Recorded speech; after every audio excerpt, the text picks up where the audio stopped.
What's up, guys? Welcome to another video here at, or should I just say another day here in the Willy Bobo life. Today my wife was, or should I say my wife's been complaining for a little bit that she hates how at our house we have our trash cans, you know, outside our main patio, back here behind the front door, and they're over here, but she can never open them. So she always calls me and says, "Hey, can you take the trash out?" And then I have to bend over, and I had to lift it up by hand, and then drop the bag with my right arm into the bin, right? So yeah, there's some recycle, a little bit of water got in the trash can. So to fix this problem, I noticed that there were these holes on the lid, and I do realize that one of the holes was big enough to hold the hook of a bungee cord. So here's two yellow bungee cords on our recycle bin and on our trash bin. And to fix the problem of not being able to lift up easily, as you guys can see, I've done it a couple times now in the video, you just gotta grab the hook, lift up the lid, drop trash in, drop it down. But obviously we need something to hook that bungee cord to make sure that we can always grab it with ease. And the solution was I went to Walmart today to go get some food items that we were needed, and I went down the hardware aisle and I bought the screw eye here.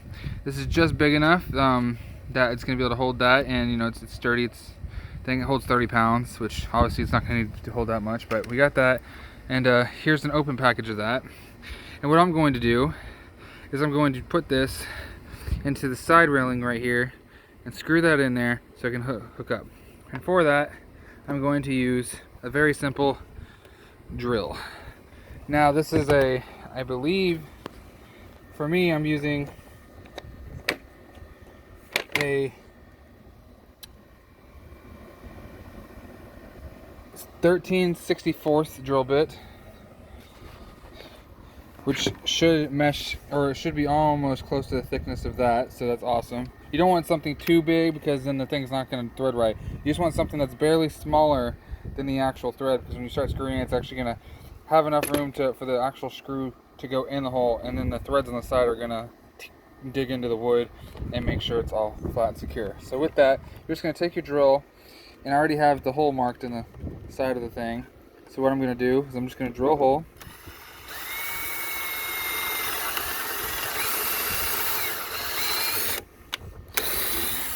And it doesn't matter if it goes all the way through like it did, because quite honestly there's going to be a nail there, and we can always paint wood over that, but this is just to serve the point of being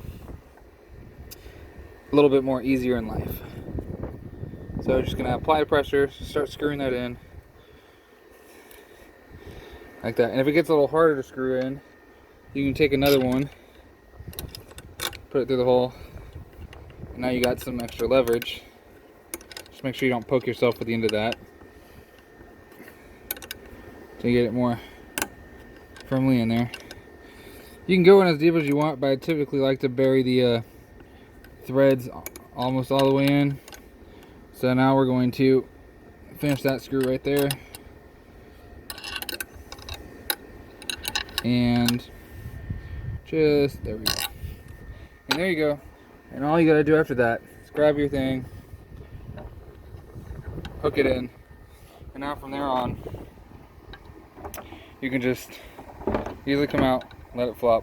And when you gotta take your trash cans to the curb, you just unhook that, leave that there, and pull it away. That's a little DIY life hack to make you guys a lot easier if you guys have the same problem we do, to just fix your trash cans and make them easier to open for you guys if you guys have Porsches. I'll see you guys in the next one. If you guys like what you saw, subscribe, like, hit that bell notification so you guys be aware of, alerted whenever I upload more videos like this. And if you have any questions or comments or suggestions on any other videos you'd like to see me try to do for you guys for other DIY projects, leave them in the comment section. I'll see you guys in the next one. Peace.